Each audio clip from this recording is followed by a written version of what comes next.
어스투에 오신 걸 환영합니다. 이제부터 어스투에 대해 설명해드리고 이후에 어떤 프로젝트를 진행했는지, 프로젝트 내용은 무엇인지 말씀드리겠습니다. 어스투는 온라인 가상 부동산이라고 생각하시면 됩니다. 실제 오프라인의 땅을 가지는 것은 아니지만 구글맵상의 부동산을 소유하는 것이라고 생각하시면 됩니다. 소유권은 블록체인 기술로 보호됩니다. 이 게임에는 화폐가 존재합니다.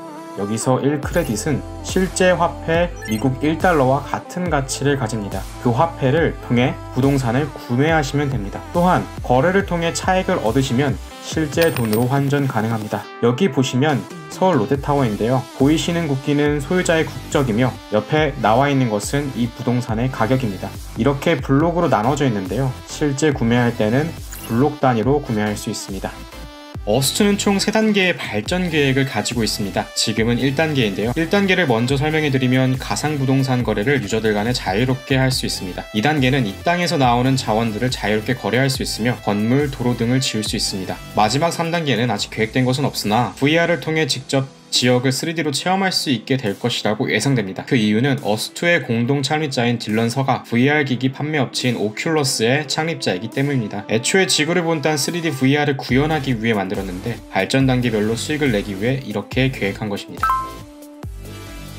저희가 어스투에서 하려는 것은 바로 한국에 정착해서 살아가시는 세터민분들의 고향 가상 부동산을 구매해드리는 프로젝트입니다. 프로젝트명은 고향 땅을 찾아드립니다입니다. 여기서 구매한 고향 땅은 앞서 설명해드린 3단계까지 도달하여 VR로 직접 고향에 가볼 수 있게 되면 함께 체험하고 돌려드릴 예정입니다. 그 전까지 이 가상 부동산은 다음 코크리에이터 기수에게 전달될 것입니다. 이 영상에서 구매해드린 3분의 고향 땅에 대한 설명과 그와 엮여있는 소소한 스토리를 말씀드릴 예정입니다. 3분은 모두 익명을 통해 소개해드릴 예정입니다. 이를 통해 저희는 정치적 편견으로 가득한 북한에 대한 이미지가 사람 중심으로 환기되는 것을 목표로 하고 있습니다. 그럼 바로 시작합니다.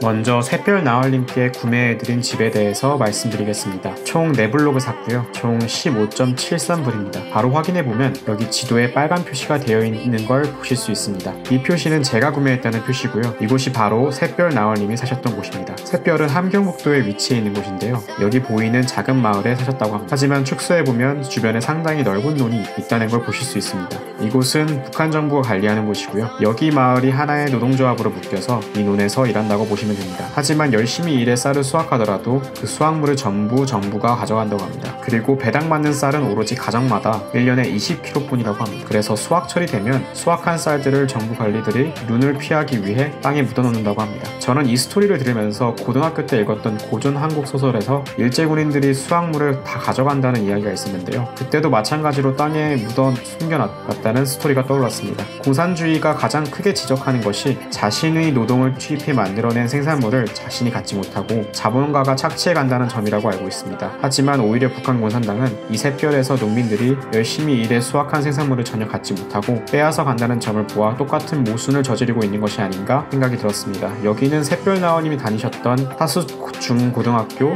사수초등학교인데요. 고향하면 가장 떠오르는 것이 바로 첫사랑이라고 합니다. 7년간 짝사랑했던 여학생이 있었는데요. 탈북을 하기 위해서 여기 보이시는 바로 이 길을 따라 샛별을 떠나셨는데 이때 이 길에서 7년간 짝사랑했던 여학생을 만났다고 합니다. 하지만 결국 고백 한번 못해보고 탈북을 하게 되었는데 그때의 아쉬움, 아련함이 가슴에 많이 남는다고 하십니다.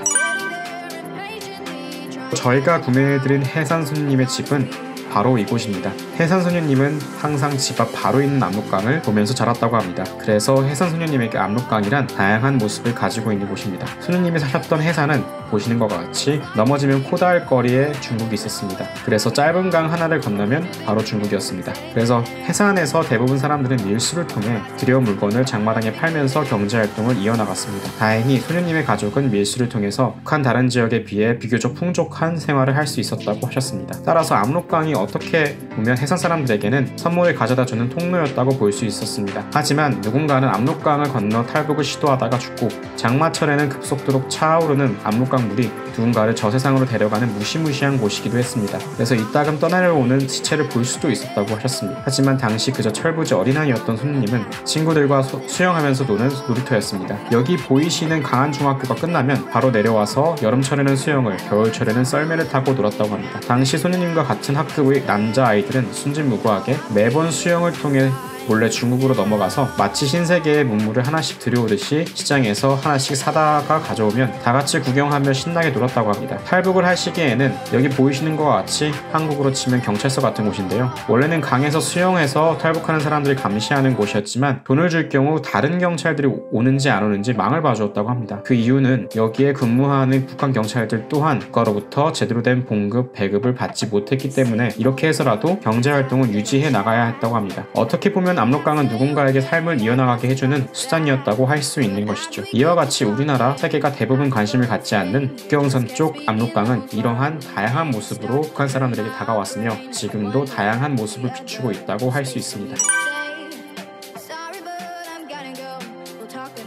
그 다음으로 무산신사님께 구매해드린 집과 스토리에 대해서 말씀드리겠습니다. 먼저 이 지역은 총 5블록을 샀고요. 총 18.87불입니다. 구매해드린 블록수가 각 분마다 차이가 있는데요. 이것은 사셨던 집과 지대를 고려해서 구입한 가격이라고 보시면 됩니다. 그러면 바로 집을 한번 보도록 하겠습니다. 무산신사님이 지금 보이시는 이 가운데 북한식 아파트에 사셨다고 합니다. 아파트면 잘 살았던 거 아닌가? 하고 생각하실 수도 있는데요. 신기했던 부분은 도로와 가까운 길들은 소음이나 미관 때문에 아파트로 지어졌고 그 안쪽은 단층주택들이 즐비해 있다고 합니다. 무산이라는 곳은요, 철광석으로 굉장히 유명한 곳입니다. 그래서 주된 경제활동이 바로 철광석을 캐서 각 지역 해외에 수출하는 일이라고 합니다. 정말 신기했던 사실은 여기 보이시면 이 빨간 지붕이 있는 곳이 광석을 캐내는 곳인데요. 웬 광석을 캐내는 곳이 산에 안 있고 여기 있지? 라고 생각하실 수 있습니다. 하지만 이 강은 좀 특별하다고 할 수 있습니다. 무산에 있는 각 산에서 철광석을 캐면 자원들을 실제 철광과 그 외에 돌이나 모래로부터 분리하는 작업을 하기 위해 엄청나게 많은 물을 쓴다고 합니다. 그 물을 전부 강에다 버리게 되는데요. 분리하는 작업에 쓰인 물에도 사실 엄청나게 많은 철광석이 들어가 있다고 합니다. 그래서 이 강에서 철광석을 물에 걸러서 캐내는 작업을 하고 있는 것이죠. 이곳은 생각보다 철광석 생산량이 많아서 일본에서 과거에 사가려고 시도했던 적이 있다고 합니다. 그래서 보시면 물이 뿌옇잖습니까? 그 이유가 다 광산에서 철광석이 섞인 물이 떠내려와서 그렇다고 합니다. 간간히 보이는 새까맣게 되어 있는 곳들이 있는데 이곳들은 걸러낸 철광석을 모아놓은 곳이라고 합니다. 신기한 점은 이 오염된 물에도 물고기가 산다고 합니다. 그래서 무산신사님은 어렸을 적 물고기를 잡아 어죽을 먹고는 했다고 합니다. 지금 생각해보면 중금속 덩어리였을 텐데 맛있게 먹었다고 합니다. 저희는 최근 부상하는 메타버스 플랫폼 어스트를 통해서 정치적 기념을 넘어 더 가깝고 새롭게 북한의 매력적이지만 주목받지 못하는 지역과 그 지역에 사는 이웃들의 관심을 환기하는 것을 목표로 하고 있습니다. 지금까지 영상 시청해주셔서 감사합니다.